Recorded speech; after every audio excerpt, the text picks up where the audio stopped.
Hello hello hello hello my dear friends. So पहली बात तो कैसे हैं आप सभी लोग। एग्ज़ाम्स आपके सर पे हैं, बहुत लोड है, बहुत प्रेशर है, चारों तरफ से सारे सब्जेक्ट्स हैं और अभी भी कुछ समझ में नहीं आ रहा इसमें क्या करें उसमें क्या करें। बहुत दिक्कत चल रही है आप लोगों की लाइफ में, सब समझते हैं। सो टेंशन ना लीजिए, we are here. Okay, we are here to help you out. सारे टीचर्स आपके साथ हैं आपको हेल्प करने के लिए, डरने जैसी कोई बात नहीं है। ओके, सो चलो आगे कंटिन्यू करते हैं इस वीडियो को। हमने आपको याद होना चाहिए अगर आपने पढ़ा है, लास्ट वीडियो में हमने क्रिएट टेबल करना सीखा है और क्रिएट डेटाबेस सीखा है। क्या सीखा है? क्रिएट डेटाबेस और क्रिएट टेबल। हमने लास्ट वीडियो में अपने सीखा है क्रिएट डेटाबेस और क्रिएट टेबल। अब हम इस वीडियो में आगे, जबकि हमको आगे पढ़ना था कौन सा कमांड? ऑल्टर और update. Sorry no sorry sorry it's drop. कौन सा कमांड? ड्रॉप। तो आगे ये चारों करने के बाद हमारा कौन सा कॉन्सेप्ट क्लियर हो जाएगा? DDL। DDL basically data definition language है जो कि सिर्फ और सिर्फ डेटा के स्ट्रक्चर के साथ डील करता है, not with the data. Data कहाँ स्टोर होगा, कैसा डेटा कहाँ स्टोर होगा, कॉलम वाइज जब हम बना देते हैं कि हाँ भाई अगर अब राम आया तो राम इज अ नेम, तो नेम वाले कॉलम में फिट होगा। ये राम का रोल नंबर है 5 तो रोल नंबर वाले कॉलम में फिट होगा। ठीक है, तो अभी हम डेटा नहीं पढ़ रहे हैं, हम पढ़ रहे हैं डेटा डेफिनेशन, वही जो स्ट्रक्चर है वो कैसे बनता है। अब हम इस वीडियो में जो पढ़ना है वो है हमको कॉन्स्टेंट। ऑल्टर और ड्रॉप ये हम नेक्स्ट वीडियो में कवर कर लेंगे। इस वीडियो में कॉन्स्टेंट करना इम्पोर्टेंट था क्योंकि अब हम सीख चुके हैं अपना टेबल क्रिएट करना। टेबल क्रिएशन के बाद हमें जो आता है टेबल में कॉन्स्टेंट कैसे डालें। ये किसी तरीके का ये चलेगा क्रिएट टेबल के साथ ही, ठीक है, या तो ऑल्टर के साथ ही। लेकिन कॉन्स्टेंट क्या है पहले तो हमें ये समझना ज़रूरी है।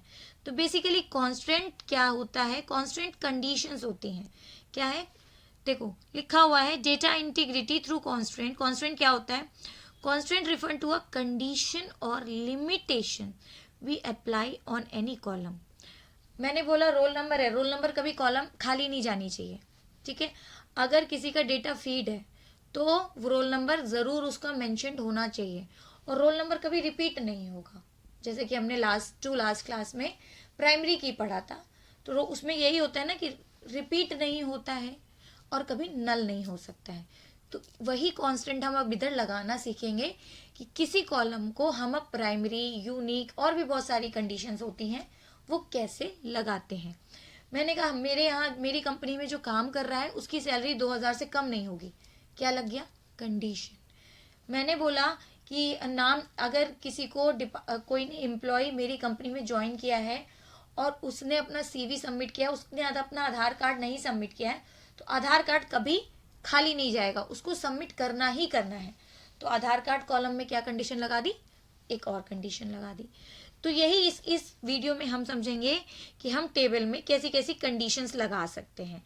और टेबल में कंडीशन हम दो मेथड से लगा सकते हैं। एक, जब हम टेबल क्रिएट करते हैं कौन सा कमांड यूज करते हैं? Create table. तो जब हम टेबल क्रिएट करते हैं कंडीशंस हम उसी टाइम पे लगा देते हैं। और दूसरा मेथड है कि अगर हम उस टाइम पे भूल गए, याद नहीं रहा, या पहले नीड नहीं थी, बाद में नीड आई कि हाँ अब यहाँ पे ये कांस्टेंट लगा होना चाहिए, तो जब ऐसी सिचुएशन आ जाती है तो उस केस में हम क्या करते हैं? ऑल्टर कमांड के साथ काम करते हैं। किसके साथ में? ऑल्टर कमांड के साथ में। ओके, तो अभी हम लोगों ने दो ऑल्टर कमांड नहीं पढ़ा है, लेकिन फिर हम अभी टेबल क्रिएशन के दौरान सीखते हैं कि टेबल क्रिएशन के दौरान हम कांस्टेंट कैसे लगा सकते हैं। तो कांस्टेंट लगाने से पहले हमको पता होना चाहिए कि हमारे पास कितने तरीके के कांस्टेंट हैं। तो बेसिकली हमारे पास 6 कांस्टेंट है। पहला unique, second primary, third not null, fourth default, fifth check और सिक्स्थ फॉरेन की। अब आ जाता है पहला यूनिक। यूनिक क्या हो सकता है? Also allows unique value in any column. कि जो भी कॉलम है अगर हमने यूनिक लगा दिया है तो उसमें हर बारी जब भी डेटा फिल्ड होगा कैसा डेटा आएगा, यूनिक डेटा आएगा। कैसा, यूनिक।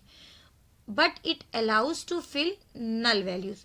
लेकिन अगर किसी ने इसको खाली छोड़ दिया, नल वैल्यू का मतलब होता है एम्प्टी, ठीक है, जहां जहां डेटा एम्प्टी होता है वहां वहां क्या फिल हो जाता है, NULL, नल। नल मीन्स होता है खाली। Null doesn't means zero, no. Zero is a value and null is the empty space, जहां डेटा छूट गया है या अभी हमारे पास है नहीं या फ्यूचर में आएगा, वॉट हम उसकी जगह पे खाली छोड़ देते हैं, ठीक है। और एक कॉलम में एक मतलब एक टेबल में ये मल्टीपल टाइम्स अप्लाई हो सकती हैं। It can be applied to n times, कितनी भी बार हम इसको अप्लाई कर सकते हैं। यूनिक को हम कितनी भी बार अप्लाई कर सकते हैं। अब सेकंड जो हमारा कांस्टेंट है वो है प्राइमरी। प्राइमरी भी यही इंश्योर करता है, यूनिक वाली देखिए इंश्योर्स यूनिक वैल्यू, ये भी क्या करता है, अलाउज यूनिक वैल्यू।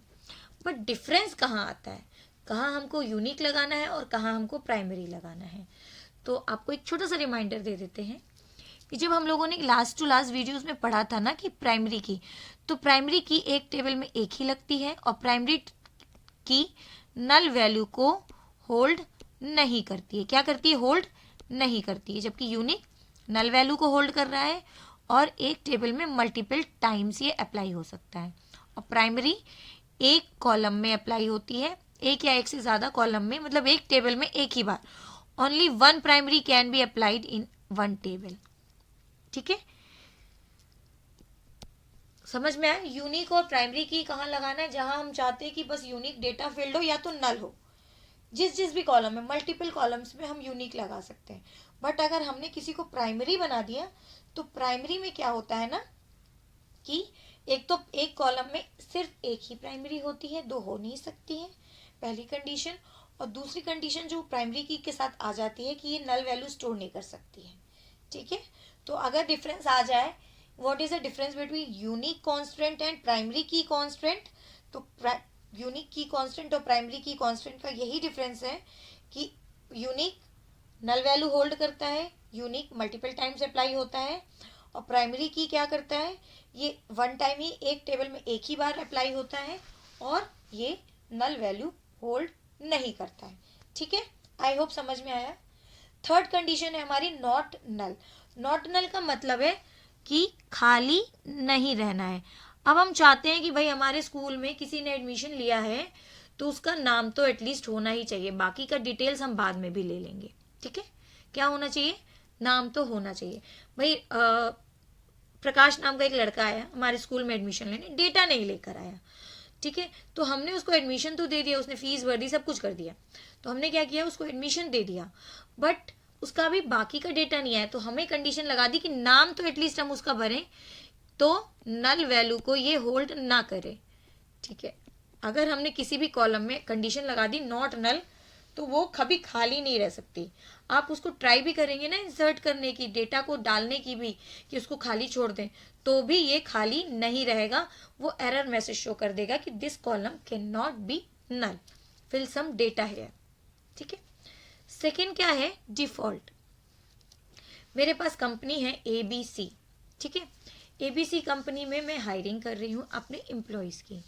अब मेरे पास में डिपार्टमेंट है 10, लेकिन जब न्यू ज्वाइनिंग होती है तो उनका डिपार्टमेंट हम अलॉट करते हैं, उनको 1 महीने या 2 महीने या 15 दिन, कुछ एक टाइम ड्यूरेशन में उनसे काम कराने के बाद हम उन्हें डिपार्टमेंट अलॉट करते हैं कि ये एम्प्लॉय हमारा इस डिपार्टमेंट के लिए बेस्ट है, ये एम्प्लॉय हमारा कंप्यूटर डिपार्टमेंट के लिए अच्छा है, ये एम्प्लॉय थर्ड जो है वो हमारा एग्जामिनेशन डिपार्टमेंट के लिए अच्छा है। ऐसे मल्टीपल जो डिपार्टमेंट्स है उसमें हम अलॉट करते हैं।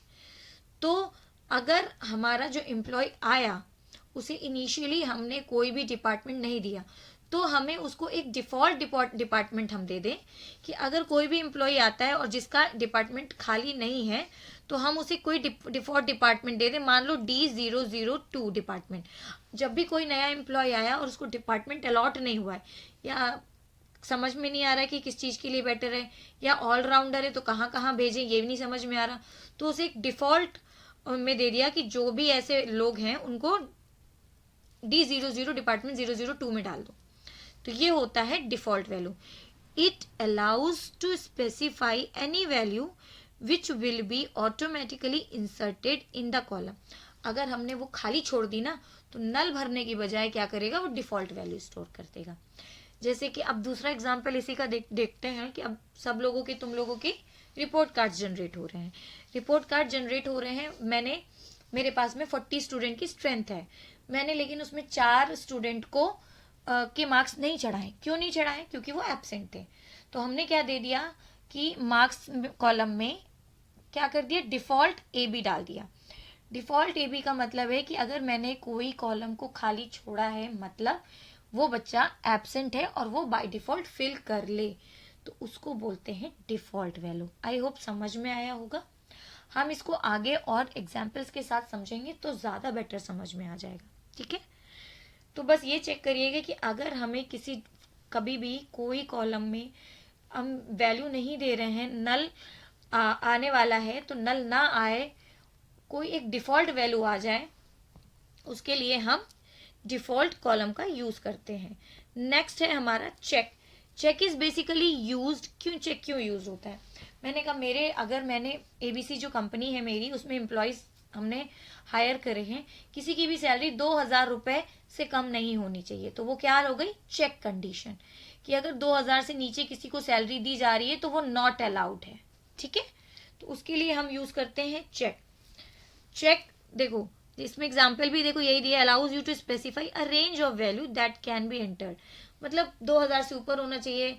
अगर हम किसी को चॉकलेट बांट रहे हैं तो कम से कम 1 चॉकलेट बांटें, 2 चॉकलेट बांटें. कंडीशन लग गई, 0 नहीं देनी है, 5 चॉकलेट मिनिमम देनी है. हमने किसी को अगर 1 देने की कोशिश कर रहे हैं तो नहीं एक्सेप्टेबल है. ठीक है, ग्रेटर देन, इसका एग्जाम्पल ये कि apply to a column like salary must be greater than 2,000, marks must be greater than 0. अगर हम किसी बच्चे को चढ़ा रहे हैं तो 0 क्यों, वाई 0, तो marks must be greater than 0, condition लगा दी. किसी भी एम्प्लॉय का department must be given a list of value. कोई एक डिपार्टमेंट नाम की जो टेबल है, उसमें डिपार्टमेंट को वैल्यू, जैसे मैंने बोला ना कि अगर किसी एम्प्लॉय को हमने डिपार्टमेंट अलॉट नहीं किया तो कोई तो वैल्यू दे दे. कहीं तो काम करेगा वो एम्प्लॉय, खाली थोड़ी बैठेगा.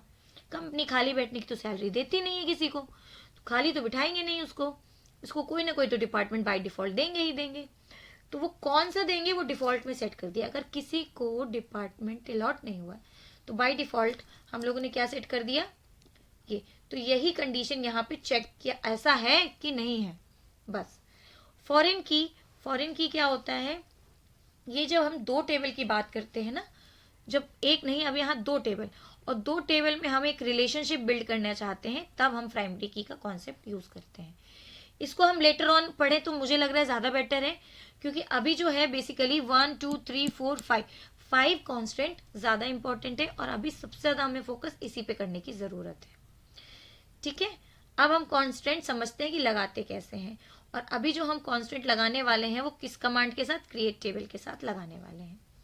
अब देखिए, अब वही टेबल लास्ट जो वीडियो में हम लोगों ने पढ़ी थी, क्रिएट टेबल के साथ एम्प्लॉय नाम की हमने जो टेबल बनाई थी, उसी का हम लोगों ने एक नया ब्लूप्रिंट बनाया है.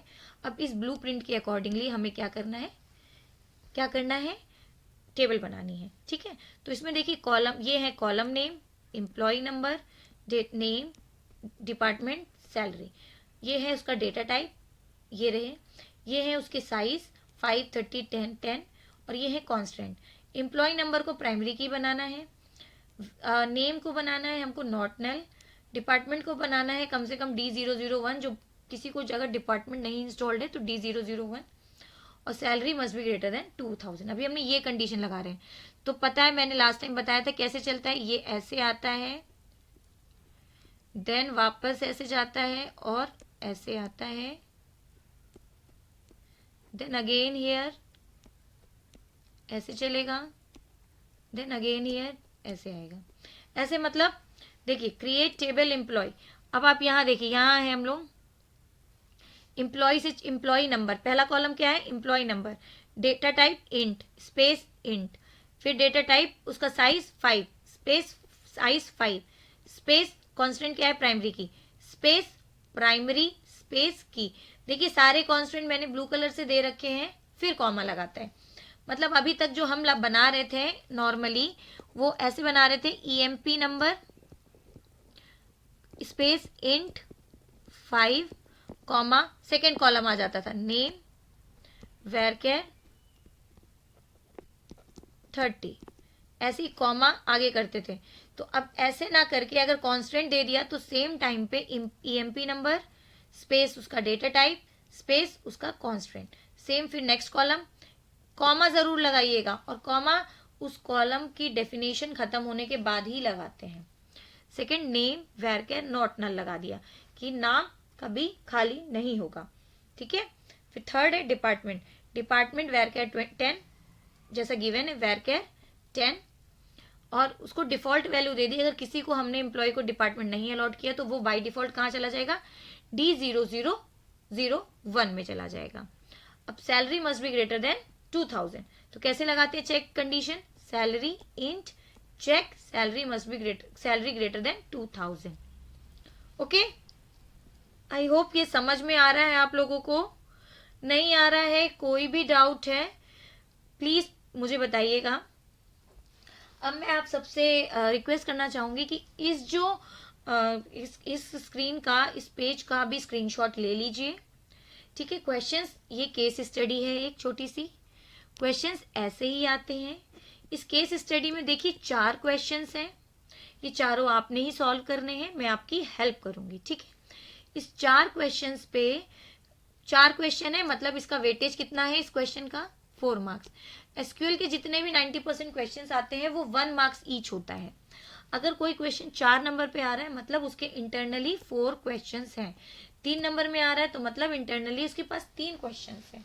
2 नंबर का आ रहा है मतलब इंटरनली उसके पास 2 क्वेश्चंस हैं, ठीक है। तो अब ये क्वेश्चंस एक बार पढ़ लेते हैं। DAV sports management committee has decided to conduct a cricket match, ठीक है। एक जनरल सी केस स्टडी है। एक डीएवी स्पोर्ट्स कंपनी है जिसने डिसाइड किया है to conduct a sport match between class 11th and class 12th।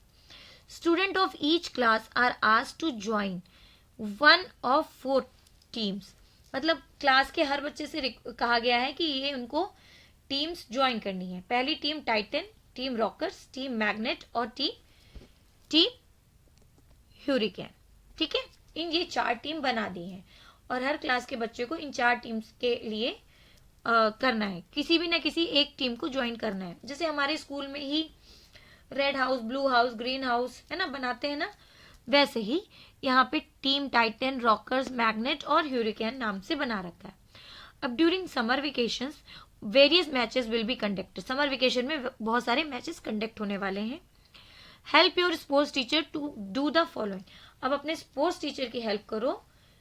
पहला, create a table team in MySQL, क्या करना है, एक टीम नाम की टेबल बनानी है, वही क्रिएट टेबल, टेबल का नाम क्या है, टीम, और विद द फॉलोइंग कंसिडरेशन। अब कंसिडरेशन क्या करना है, ये 4 पॉइंट्स दिए हैं, ध्यान में रख के। It should have column team ID, तो पहला कॉलम क्या है, team ID, for storing N integer value, कैसी वैल्यू स्टोर करेगा, इंट वैल्यू, तो क्या डेटा टाइप क्या है, इंट। उसने देखो साइज भी दिया है 1 to 9, मतलब आप इंट का साइज क्या होगा, 1 to 9 मतलब 2 डिजिट का, सॉरी 9 डिजिट ले लीजिए आप। विच रिफर्स टू यूनिक आइडेंटिफिकेशन, अब ये क्या होगा, उसकी यूनिक आइडेंटिफिकेशन ऑफ उसका टीम होगा। सेम नेक्स्ट उसने कंडीशन दी है, each team ID should have it's associated name, team ID दिया है तो नेक्स्ट कॉलम हमारा टीम नेम का नाम का कॉलम होगा, जिसका टाइप जिसका देखो उन्होंने स्ट्रिंग बताया, स्ट्रिंग में मतलब हम कैर या वैरकेर दोनों ले सकते हैं, या आपकी चॉइस है, लेकिन उसने ये बोल दिया है कि नॉट मोर देन 10 कैरेक्टर, मतलब साइज क्या है, 10 ही लेना है, ठीक है। तो टीम नाम की टेबल बनाती हैं, चलो सॉल्व ही कर लेते हैं इसको। अब क्रिएट टेबल, टेबल का नाम क्या है, टेबल का नाम क्या है, टीम, क्या है, टीम। कॉलम का नाम क्या है, पहला टीम आईडी, क्या है, टीम आईडी। इसका डेटा टाइप क्या है, इंट, और साइज क्या है, 9 कॉमा, सेकेंड कॉलम क्या है, टीम नेम, क्या है, टीम नेम, अंडरस्कोर लगा है, नहीं लगा, जैसा लिखा है वैसे ही लिखना, टीम नेम कैर डाल दिया, और 10 से ज्यादा नहीं होना चाहिए, मतलब मैक्सिमम 10। थर्ड है it should have a column match date. अब इसका थर्ड क्या होगा, मैच डेट। तो मेरे पास पेज कम पड़ रहा है, आप लिख लीजिएगा मैच डेट। फिर क्या होगा, फोर्थ में हम इसके आगे यहां कंटिन्यू कर लेते हैं। मैच डेट का डेटा टाइप क्या होता है, डेट का डेटा टाइप हम लिखते हैं डेट, क्या लिखते हैं, डेट। अब फोर्थ है it should have a column of number of participant. Fourth column क्या है, नंबर ऑफ पार्टिसिपेंट, नेमली उसने इधर पे देखो डिस्क्राइब भी किया है किस नाम से होगा, टीम पार्टिसिपेंट्स। मतलब एक एसक्यूएल टीम नाम की टेबल बनानी है एसक्यूएल में, जिसका पहला कॉलम टीम आईडी, दूसरा कॉलम टीम नेम, तीसरा कॉलम मैच डेट, चौथा कॉलम होगा टीम पार्टिसिपेंट्स। ठीक है, पहले वाले का डेटा टाइप इंट है, क्या है, इंट। सेकंड वाले का आप कैर या वैर कैर दोनों ले सकते हैं। थर्ड वाले का मैच डेट, तो डेट लेंगे। और टीम पार्टिसिपेंट्स में हम ले नंबर ऑफ लेना है ना, इसमें क्या स्टोर होगा, नंबर ऑफ पार्टिसिपेंट्स। तो नंबर मतलब इंट, और इंट का साइज क्या होगा, 3 ले लो, 100 से तो ऊपर जाने नहीं वाले ना। ठीक है, आई होप समझ में आया हो। ठीक है, इसका स्क्रीनशॉट ले लो, इसको सॉल्व करना। जो क्वेश्चन पेपर 11th क्लास का जनरेट होता है वो इसी टाइप के ही 1 या 2 केस स्टडी आएंगी। एसक्यूएल से इस टाइप की केस स्टडी आने के चांसेस बहुत ज़्यादा होते हैं। ठीक है, so all the very best, we'll continue with the next video, जिसमें हम ऑल्टर कमांड और ड्रॉप कमांड भी सीखेंगे। Okay, so all the very best, thank you.